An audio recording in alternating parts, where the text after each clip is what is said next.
আমি আক্তার হোসেন, সংসদ সদস্য রংপুর ৪ প্রস্তাব করছি যে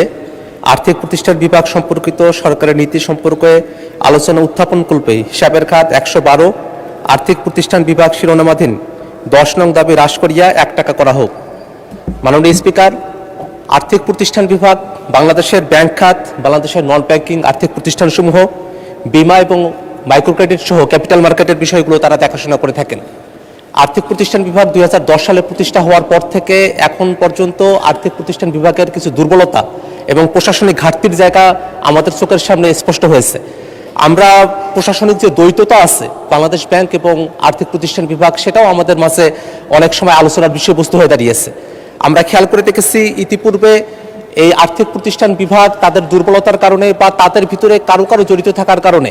হলমার্ক কেলেঙ্কারি বা জনতা ব্যাংক বা বেসিক ব্যাংক যে ঋণ কেলেঙ্কারি হয়েছিল, সেই ধরনের ঘটনাগুলো অতীতে সংঘটিত হয়েছিল। আমরা মাননীয় অর্থমন্ত্রীর কাছে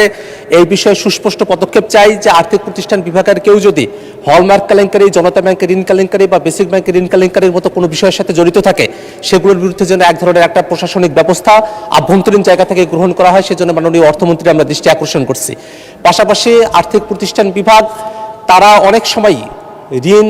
রিশিডিউলিং করে থাকেন, যার কারণে খেলাপি ঋণের যে বিষয়বস্তুগুলো আছে সেটা বাংলাদেশের অর্থনীতির জন্য একটা বিভীষিকাময় অবস্থায় এটা এসে দাঁড়িয়ে যায়। এই কারণে আমরা মাননীয় অর্থমন্ত্রীর কাছে এই বিষয়টাও আমরা জানতে চাই যে আর্থিক প্রতিষ্ঠান বিভাগ সেটা কি